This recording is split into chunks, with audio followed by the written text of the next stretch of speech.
किसी ने ऐसा भाव रखा है कि हम कथा में सुनते हैं कि कितने सारे रसिक जनों को भगवान बात करते हैं, उन्हें दर्शन देते हैं, जैसे कि कुमनदास जी, सूरदास जी, माधवदास जी।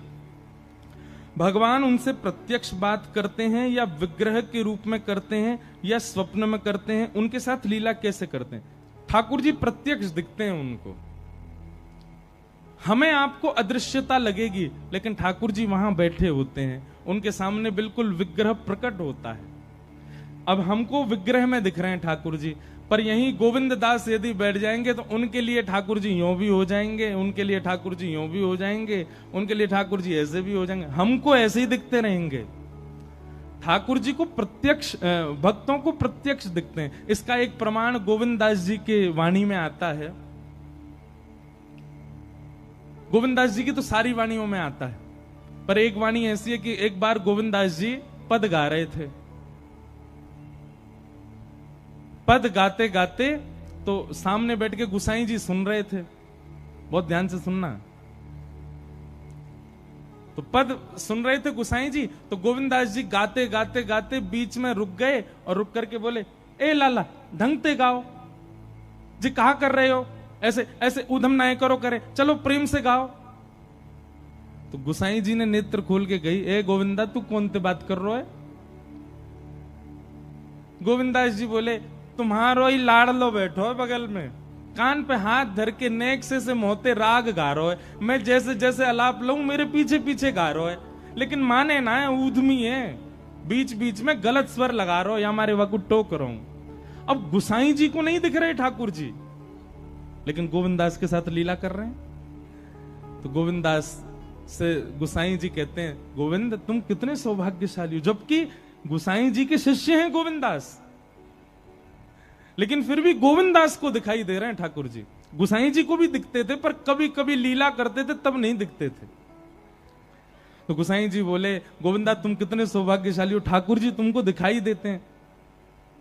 उनको कहना नहीं कि वो मुझे दिखें, मुझे बस इतना बताओ ठाकुर जी गा कैसा रहे हैं। ठाकुर जी जब गाते हैं तो उनका स्वर कैसा लगता है, ठाकुर जी जब गाते हैं तो उनका स्वर कानों को कैसा सुनाई देता है। गोविंदास जी आनंद में भर गए। गोविंदास जी बोले, जय जय, ठाकुर जी बहुत प्यारा गाते हैं, गोपाल जी इतना मधुर गाते हैं, इतना मधुर गाते हैं कि जब वो गाते हैं ना तो आकाश में गंधर्व जन खड़े होकर के कान लगा करके सुनते हैं ठाकुर जी को, रोम रोम खड़ा हो जाता है, इतना सुंदर स्वर है ठाकुर जी का। पर गुसाई जी बोले, पर मतलब कोई कमी करें? बोले नहीं, ठाकुर जी बहुत मधुर गाते हैं, पर हमारी श्यामाजू ठाकुर जी से भी मधुर गाती हैं, किशोरी जी ठाकुर जी से भी मधुर गाती है।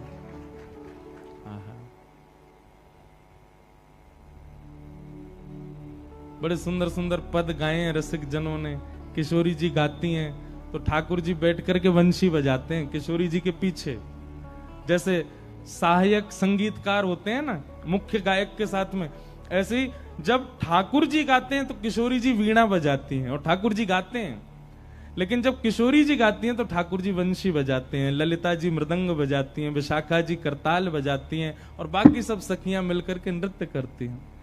तो आपका जो ये प्रश्न है कि भक्तों को ठाकुर जी कैसे दिखते हैं, प्रत्यक्ष दिखते हैं, चलते फिरते उठते बैठते सब क्रिया करते हुए ठाकुर जी दिखाई देते हैं सब वैष्णवों को।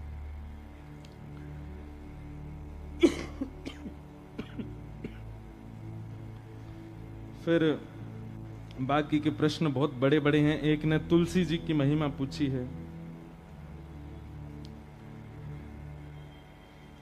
किन्हीं का प्रश्न है कि जब हम सब मृत्यु के बाद नरक में ही भोग लेते हैं तो फिर संसार में क्या भोगते हैं, नरक में तो सब खत्म हो जाता है। सबका उत्तर देते हैं। फिर एक का प्रश्न है कि कथा में रोज आती हूं पर कथा में ध्यान लगते लगते मेरा ध्यान भटक जाता है, इससे मैं क्या करूं?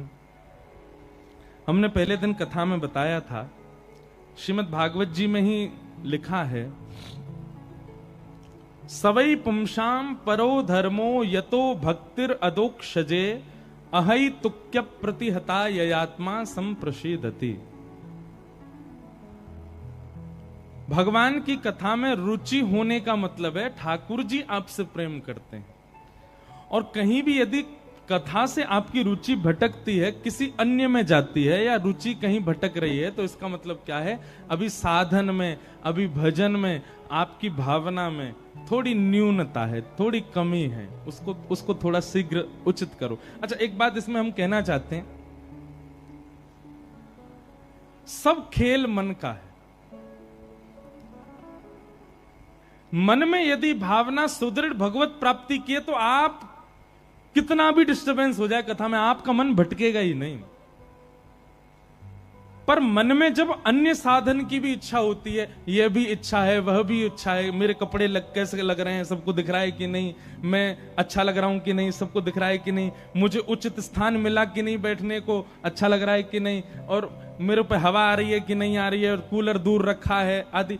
जब इतनी सारी बातें आती हैं तो मन भटकेगा ही।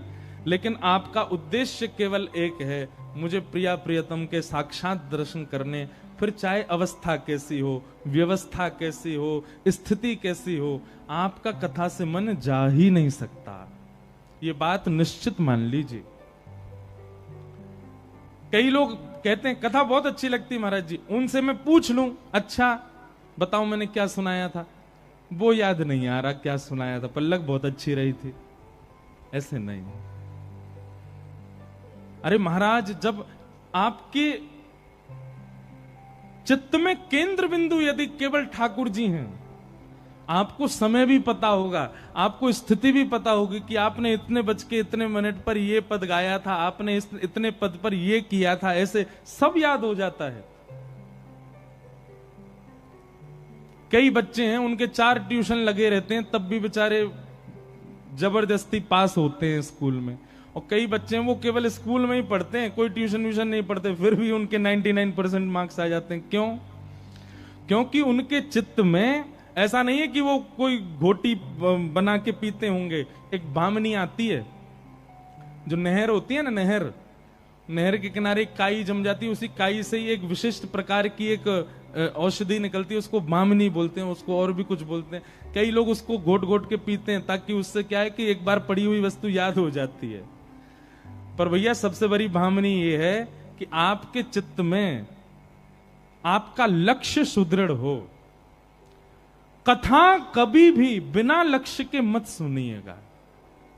आप बिना लक्ष्य के कथा में आकर के बैठेंगे तो आपका मन भटकेगा ही भटकेगा। लेकिन आपका लक्ष्य, और लक्ष्य कथा का और कोई होना नहीं चाहिए, केवल एक ही होना चाहिए। क्या?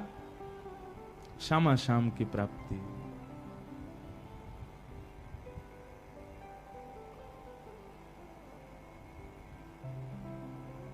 केवल उन्हीं की प्राप्ति हमारा मुख्य उद्देश्य हो, फिर आप कथा में बैठो, आपका मन भटक ही नहीं सकता। तो इसलिए जिनका भी ये भाव प्रश्न है कि हमारा मन बहुत भटकता है, आप थोड़ा अपना उद्देश्य सुदृढ़ करो। उद्देश्य सुदृढ़ हो जाएगा तो आपका मन भटक ही नहीं पाएगा। बोलो वृंदावन बिहारी लाल की।